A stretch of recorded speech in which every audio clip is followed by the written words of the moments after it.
Ukrainian President Volodymyr Zelenskyy says he's charting a plan to end the war with Russia.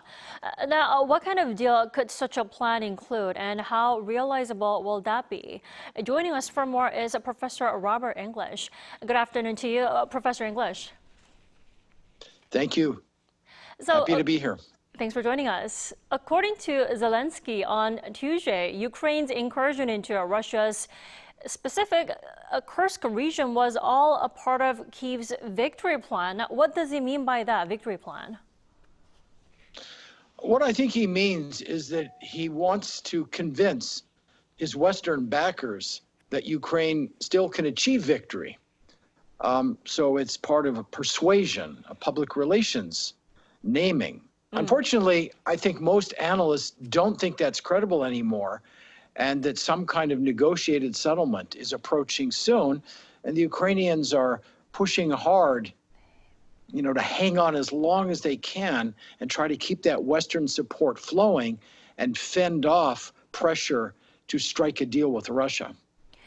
Well, what Zelenskyy is planning to do is that he's going to propose a peace plan to the U.S. next month to, technically end the war with Russia. Professor English, what do you think will be included in Ukraine's peace plan this time? I don't think Zelenskyy himself even knows yet. It depends on how the battle progresses. Ukraine scored an impressive tactical victory by grabbing this huge swath of territory, right? 1,000 square kilometers in a very short time. But then they bogged down, and questions have been raised about how long they can hold that territory as Russia methodically begins pushing back. Well, meanwhile, in central Ukraine, in the Donetsk region, they continue to lose territory. So the longer this goes on, the weaker Ukraine's hand becomes. And of course, Zelenskyy was hoping for a better outcome to give him, a better bargaining position. He has improved his hand a little bit with this surprise invasion of Russia.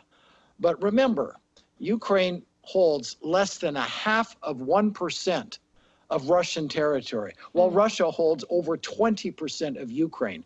So what kind of bargaining chip can that be? It looks like he is really betting on the progress of the war. Now, then I have to ask you, why is he planning to propose the deal to, U.S. President Joe Biden, Donald Trump, and Kamala Harris? Is it because he's trying to pressure the U.S.? Of course, he's trying to pressure, to convince, to maintain support. I think it's actually a clever move to appeal to all American leaders, both former President Trump, current President Biden, and perhaps future President Harris. That makes it more of a bipartisan issue. It makes it harder for Trump or Harris or Biden to break away and criticize the others. So I think for Zelenskyy, this is important. And what he's signaling is that even if Trump wins, he expects continuity. Trump will be pushed to confirm that we still support Ukraine.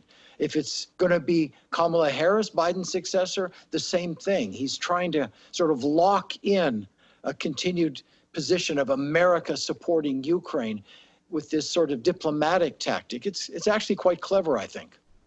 Well, at the same time, Ukraine is reportedly looking to invite Russia to its second peace summit that is set to be held in November. Why is Ukraine inviting Russia this time? It didn't last time, the first time. Yeah, well, again, these previous conferences, as you mentioned, the last time Russia wasn't there.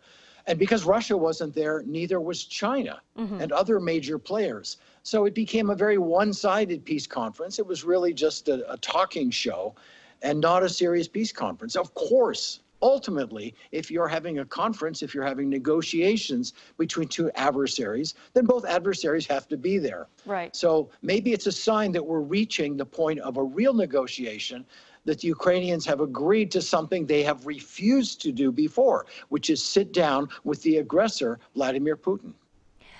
In the meantime, Ukraine also staged its first test of a domestically made ballistic missile. Now, no details are yet to be revealed, but how threatening is this? I mean, why is Zelenskyy making this progress public?